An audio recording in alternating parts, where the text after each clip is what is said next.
cadaver? We might miss some of these things once he's done. The cadaver slowly twists on the cargo belt, his torso covered in tattoos, and... The steel-reinforced belt presents a unique challenge. I brought chain cutters, but I don't see a good angle of approach to the belt. He doesn't actually think the challenge is unique. He thinks it's frustrating, annoying, and harder than he thought. The cadaver is a good 1.2 meters up. Neither one of us can reach the belt without assistance. And even if we do, there's the question of cutting the airship strength material.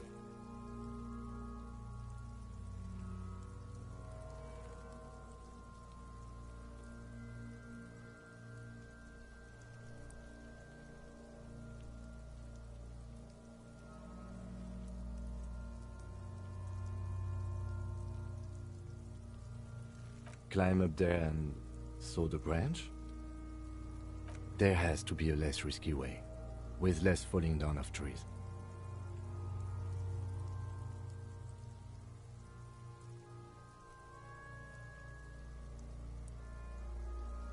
Yeah! Bang bang time, pig! Shoot his head off! How?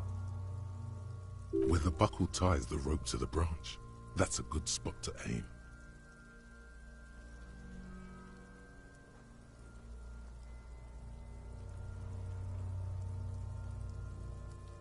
Where? Ah, yes, I see. If the shot hits that, there might be a chance to release the belt. Yeah, now we're talking. Entertain a Kuno with some shit. They'll miss! The pigs will miss Kuno!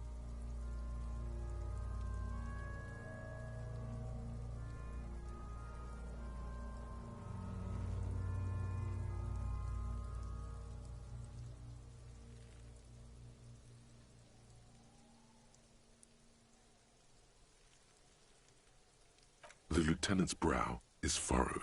He appears too deep in concentration to even notice what you said.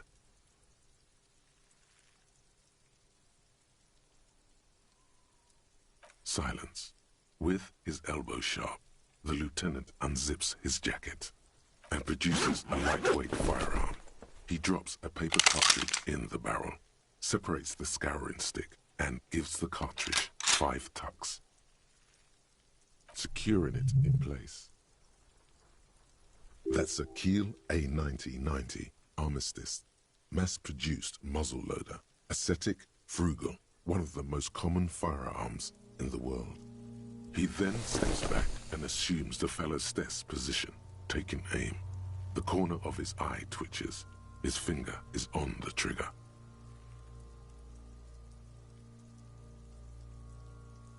He's gonna fucking miss! The kid's voice is drowned in a shrill blast that echoes off the walls of the surrounding tenements.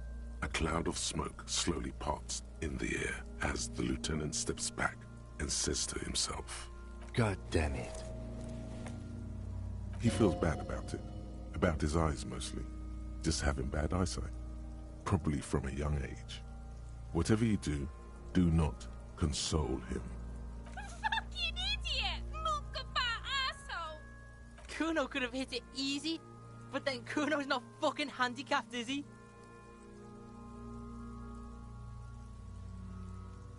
No, we are lucky as it is.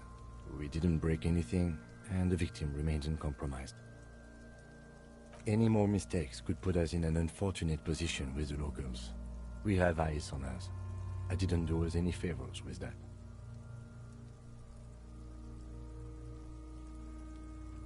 I have to say, it's beginning to look unlikely we can get him down without assistance. It's bad as it is, us shooting firearms like punks. Go ahead, I'm not stopping you. Just don't lose it. They only have one gun! This is the sorriest pair of pigs Kuno's ever seen. Yeah, take it, you fucking banana boyka! Take it and shoot yourself in the mouth! The cold piece of bakelite and gunmetal is surprisingly light. Your fingers fit right through the guard, instinctively resting on the trigger. The fuck are you waiting for, Kuno? Tell him to shoot himself in the mouth! The buckle comes into focus in your sights. You stand with your feet planted firmly in the ground and your left hand supporting your gun arm. Why don't you just shoot yourself in your mouth? At least you won't miss.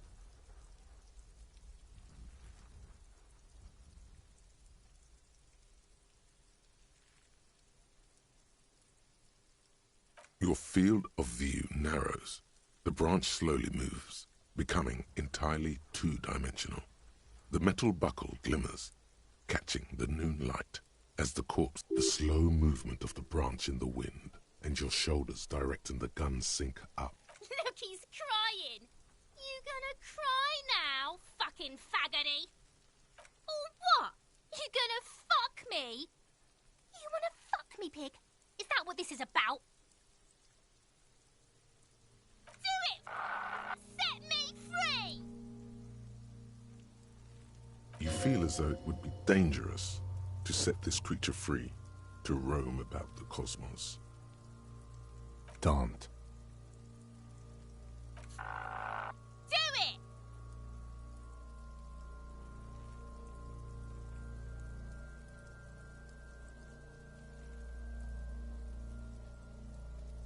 Put it right here, Mulko! Right here! Intense shit, copper. Kurt waved his gun! It wasn't intense, it was pathetic!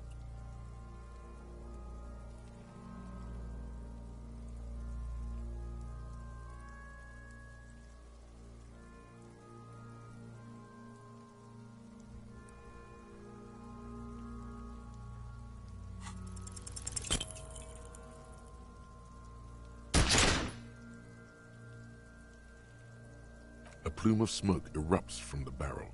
Your hand goes numb from the explosion. With your ears still ringing, you lower the weapon to see what happened. You missed the belt, but hit the corpse straight in the chest. Bits of ribcage protrude from the skin. No blood.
The man before you is naked, but his eyes are milky white and dark brown hair grows on his head.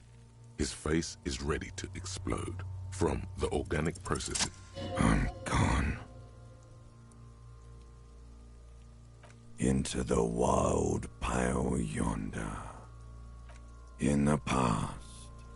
Way out. I'm a joke. Look at me. There is nothing funny about jokes either. A killer. A motherfucker. And a killer. Go ahead, Coppo. What do you mean? It's the power of your imagination. Go ahead. Ask me more questions. You fucking love questions. Because you're a copperoonie. Look at all of them go. Do you want more questions? Coming right up, Copper Rooney. This is getting upbeat now. Fuck no. You're no Rooney. No, you don't. Between you and me, your name is probably Harry.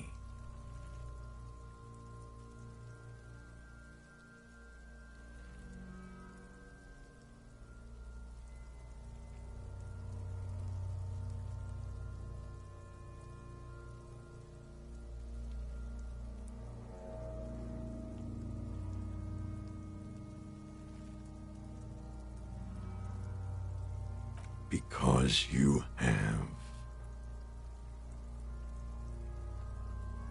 Love did me in, Provocopo. It was love all along.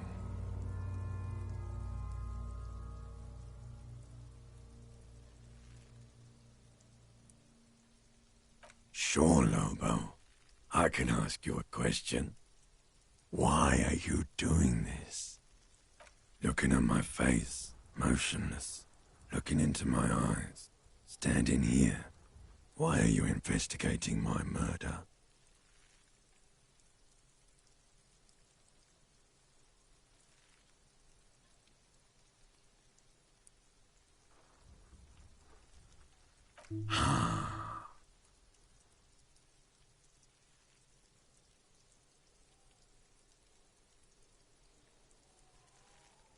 Something is on its way. Something hidden. It's coming. A miracle from the northwest, and it's almost here. You can feel it in the air, on your hands. The cold spring air smoothing them over. Come back later, Corpo. Amuse yourself with my frank manners and my... Are you sure we finished the preliminary examination of the cadaver? We might miss... The steel-reinforced belt presents a unique challenge. I brought chain cutters, but I don't see a good angle of approach to the belt. He doesn't actually think the challenge is unique. He thinks it's frustrating, annoying, and harder than he thought. The cadaver is a good 1.2 meters up. Neither one of us can reach the belt without assistance. And even if we do, there's the question of cutting the airship strength material. I was really hoping we wouldn't. The Union appeared to be suspect in this case. It seems like a dangerous route to go down. But what other options? The corpse twists on the belt, like chicken on a skewer.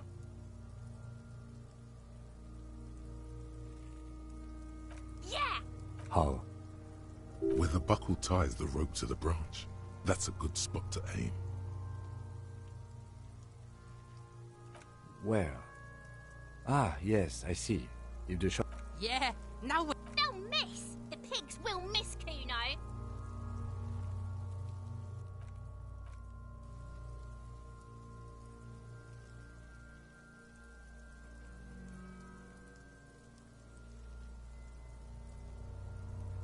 The lieutenant's brow is furrowed.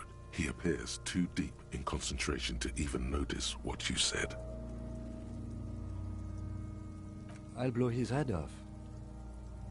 Take it! Take the shot! Yeah, take the shot! Silence. With his elbow and produces a lightweight firearm.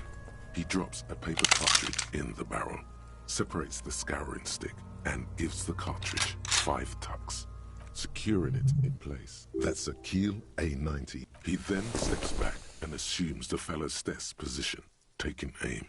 The corner of... He's gonna fucking miss! The kid's voice is drowned in a shrill blast that... God damn it. He feels bad about it. Kuno could have hit it easy, but then Kuno's not fucking handicapped, is he? I have to say, it's beginning to look unlikely we can get him down without assistance. It's bad as it... Go ahead, I'm not stopping you.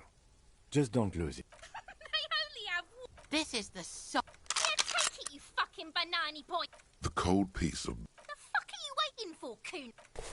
the buckle comes into focus in Why don't you just shoot yourself in your mouth? At least you won't miss. your field of view narrows. The slow movement of the branch in the wind, and Look, he's crying. You gonna cry now, fucking faggoty?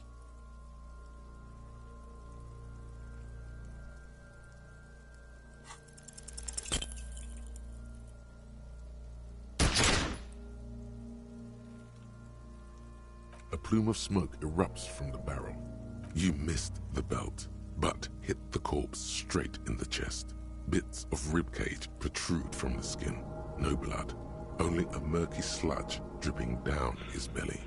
The sudden stink makes your eyes water.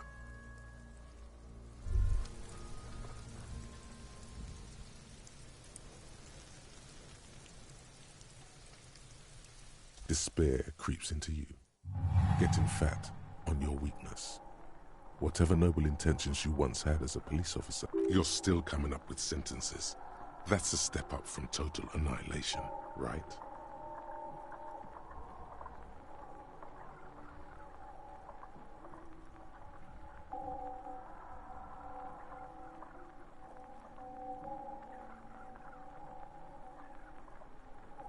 He watches you melt down stoically from behind the lenses. Nothing you can say would make you feel any better now.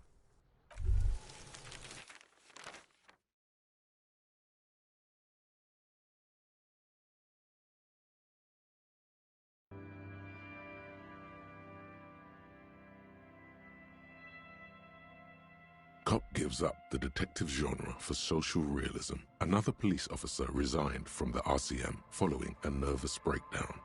He now lives under a bridge, drinking and occasionally throwing excrement at passers-by, shouting, "I never loved that woman." When asked to comment, former colleagues objected to the theory that his psychological disintegration was precipitated by his wife leaving him. "It's because the Furrows lost that match," said Captain Ptolemy Price, once the man's superior officer. "It's because he couldn't get a big gun from acquisitions, and anyway, police work really burns you out after a while," Satellite Officer Jean-Vic Mayer, the deranged former cop's partner, commented. Sergeant Matt Torson, another former colleague, did not propose any theories, merely saying, "Whatever happened to him wasn't about birds. He got fucked, that's all."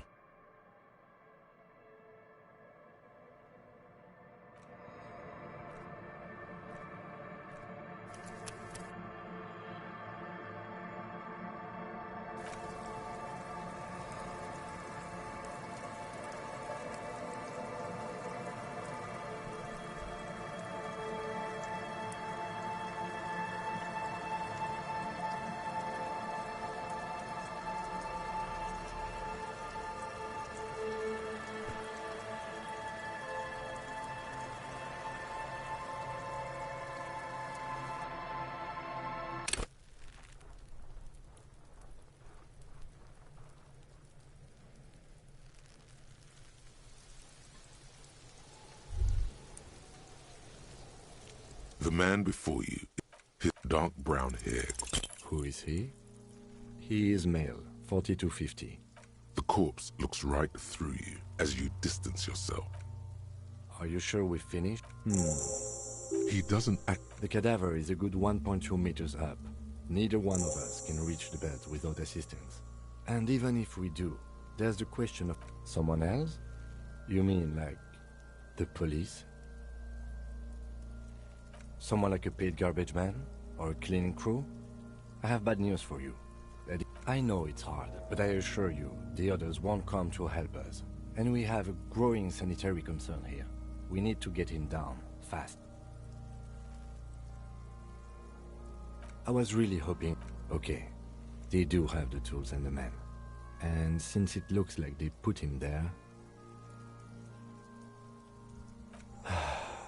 Okay, let's do it in the lousy, dangerous way.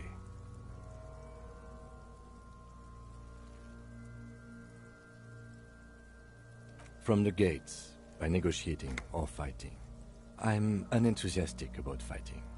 Or we can... To the gates. Let's negotiate.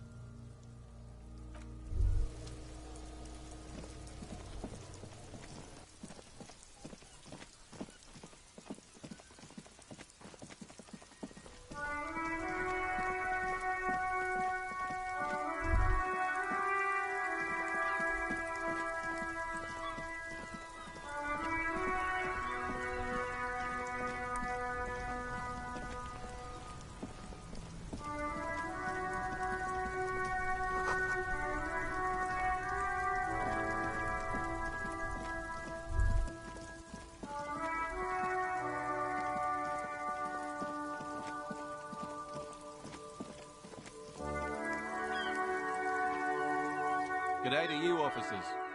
A burly man hangs out by the waterlock, carving up a generous serving of salami with an old hunter's knife. His eyes are fixed on a man stranded on the other side of the waterlock and on